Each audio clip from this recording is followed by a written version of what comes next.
All right, we're at 2051 Wildflower Drive, Hoover, Alabama, 35244. Claim number 08101558887.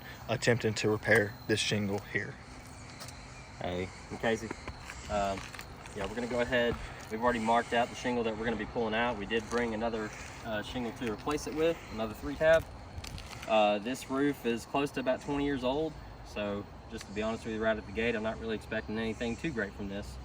But we'll go ahead and get started. So just to kind of make you well aware of what we're going to be doing, we are going to have to be pulling up the shingles, the tabs from the row, from 2 rows above this shingle that we're going to be pulling out. Basically because the nails from this are up above right in here, so we have to be able to lift these up to pull them out. So we're going to go ahead and start on that and see where that goes. So just be patient with me. Oh, and by the way, I'm sorry, I meant to mention that this putty knife is normally the recommended tool by most larger insurance companies to do these repairs, so that's why I brought it. All right, trying to be gentle. Okay. Oh. Now it's kind of already showing. I'm not putting too much pressure into this, but there's already granules that are easily just flying out as I do this. But that's kind of to be expected with a roof as old as this one.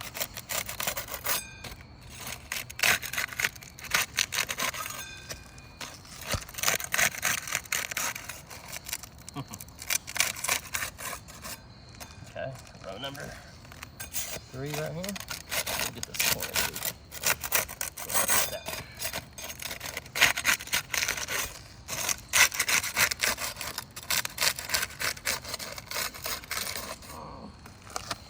See how these granules are just like popcorn right now. They're just flying everywhere. All right, now for step 2, I've brought my roof snake, also a recommended tool by large insurance companies, to pull out the nails and also to put in new nails. All right.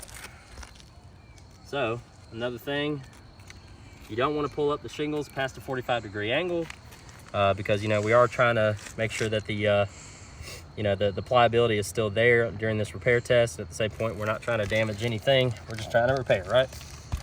So it's part of the test. And actually, I think we marked in the wrong spot there. Hold on, let me find out. I think it was out that way. Just bear with me real quick. No? Okay, so you got your cut here. There, yeah. Oh, they buttered it up really close. I was like, what in the world? All right, here we go. First nail.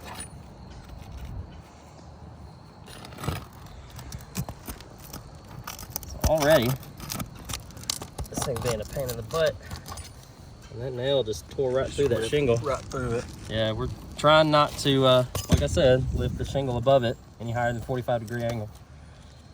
And the problem with losing granules, as you know, the granules is what protects your roof from the UV rays. And with us, doing this repair, it's losing them like crazy. So once it gets down to bare mat like this, your roof's really not protected by the elements. So it's just not good overall.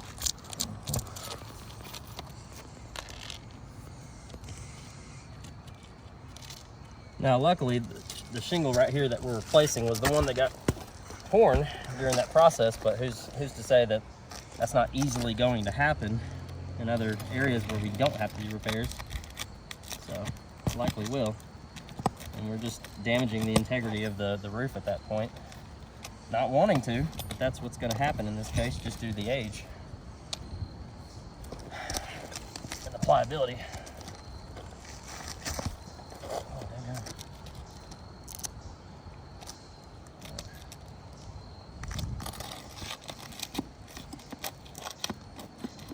Grab the nail. I do believe, sir, that some of these nails might have gotten over nailed a little bit.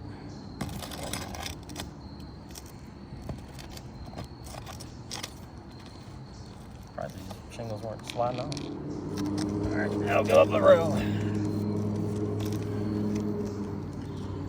Kind of regretting wearing shorts on this.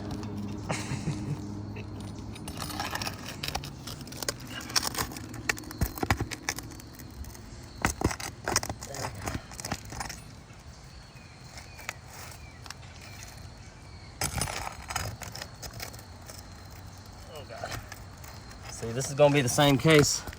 I don't know if you can see that well enough, but I'm trying to get up under this nail, right? I've got it in the slot, but it ain't coming up well, and it's trying to break that corner right there of the shingle as I'm pulling it up.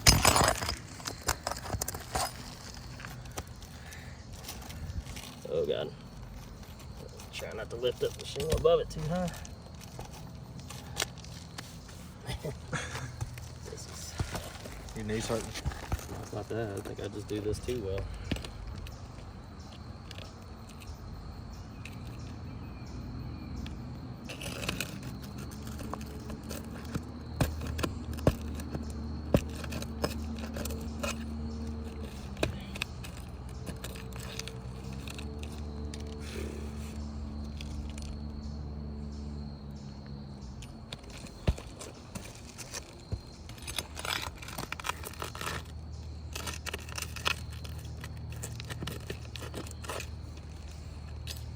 Oh my goodness.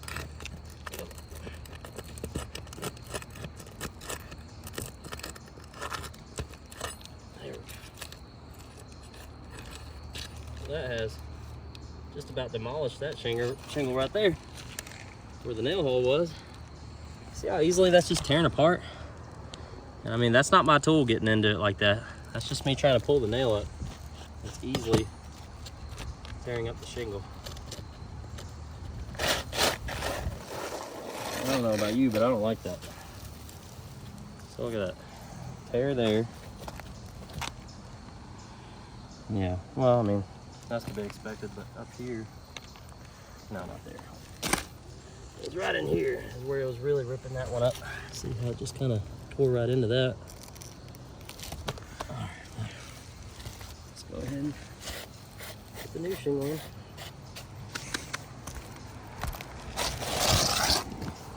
Thank you, sir. That match is pretty good.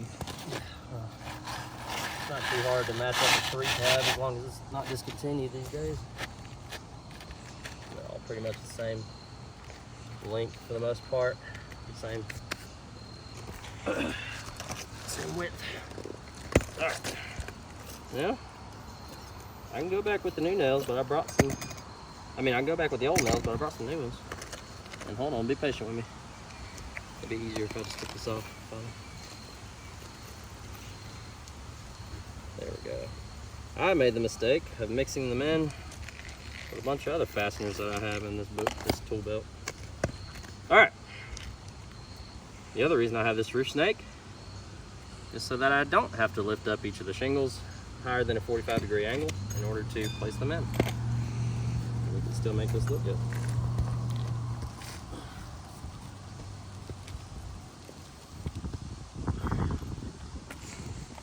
Now we do want to make sure that the nail goes in flush to the pitch of the roof. And as you can see while I'm doing this, and this is to be expected, especially with a roof this old, the granules are not staying on the shingles around it. They're just bouncing all over the place. Okay.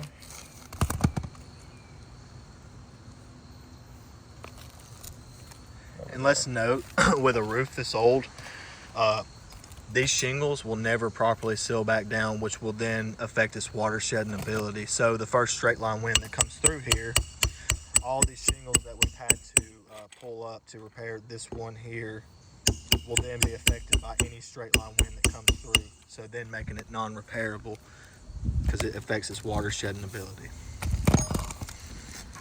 That's true. And you can already see we're dealing with tons of wind damage on this back slope. So with us doing this, it's only making it worse.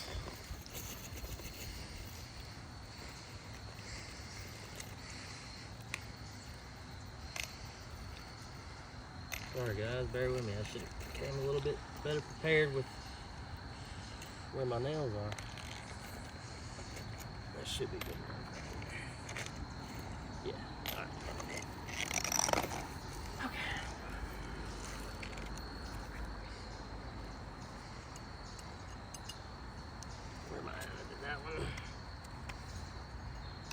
up a rope, yeah. All right. Where did I put the last one? Way over here, wasn't it? Yep. Good. We got 1, 2, 3, 4.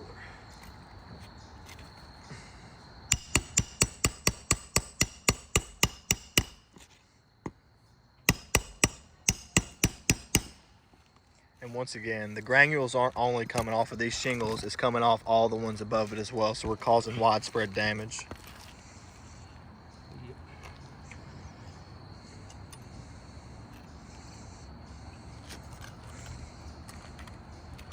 Not only that, and I know this is the recommended tool, the roof snake, by most insurance companies, but something I've realized is that, I mean, you know, you got to put those fasteners in. They got to be flush to the roof. You don't want to over nail them or anything like that.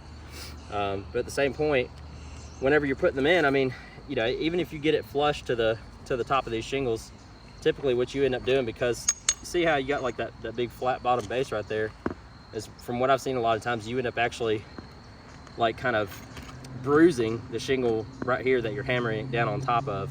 And I mean, of course, we know in this industry, whenever you're bruising a shingle, you're also messing with the integrity of it. That's the whole point of having these shingles replaced whenever you have things like hail damage, of course, you know, because that's what causes it. That's what happens. So I do realize why this is a recommended tool, but it's like you're still kind of causing another problem on top of the other ones that are already there. Hold on, let me get this and get it flush right. Come on now. Why am I bouncing all over the place? There we go. Okay. I got that row. Let's put another row of nails in.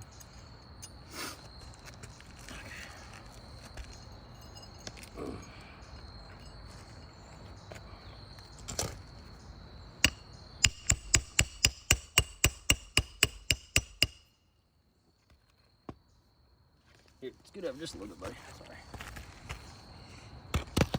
That's right. Make sure we're getting that on there right. And you see how Looks like we did some damage to that mat too when we had to pull it up. it doesn't take much.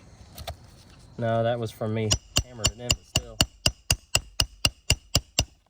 On a newer roof, or newer shingle rather, something that's like closer to like 10 years old or younger, you're not going to see it easily tear up like that.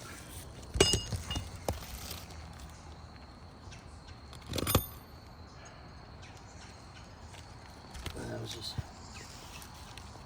Oh God. Okay.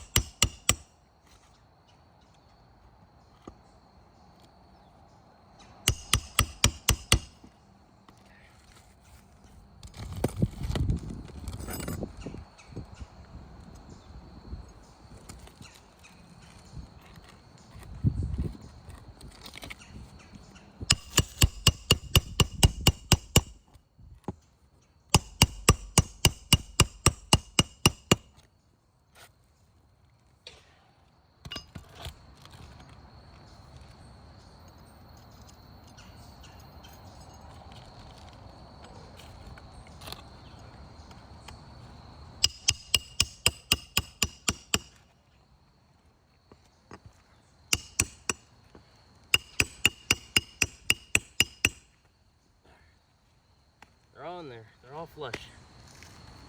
As good as you can get it. All right. So, basically at this point, what we need to find out is how do the shingles look above it. Now the granules, for the most part, look like they're still there, but it's going to rain at some point. So what we're going to do is simulate a just kind of a heavy rain, you know, as it hits the roof to show you what the shingles above are going to look like once everything's said and done. So we'll go ahead and do that.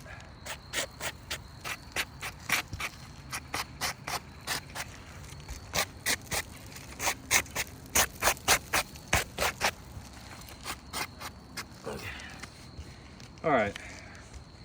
Well, if I'm to be completely honest with you, man, just in conclusion to this repair test, I did notice some areas right here, especially where, you know, there was a good bit more degranulation than others.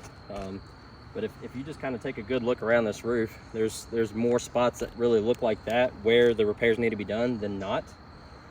And so of course, you know, like he was saying, that's affecting the roof in and of itself. It's affecting the you know, the UV. What am I trying to say?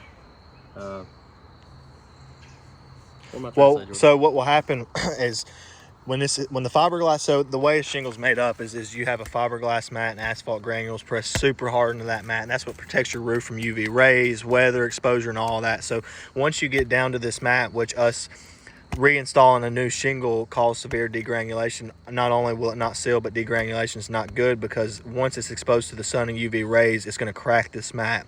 Once it cracks this mat, water will get behind this and through to all these nails, and then cause leaks on your homeowner's house, and just more money coming out of your insurance company's pocket. So we're asking for a full roof replacement. We believe this is a non-repairable shingle. These will never seal down properly due to the age and pliability of the roof. A lot of these shingles are more on the brittle side. They unsealed easily, but they're very brittle. So we're asking for a full replacement of the back and front slopes due to damaged shingles. Yeah. So yeah, I mean, along with that, basically Jordan's going to send you this video via YouTube link through an email, and if you have any questions, you can contact him. Thank you so much. Yep.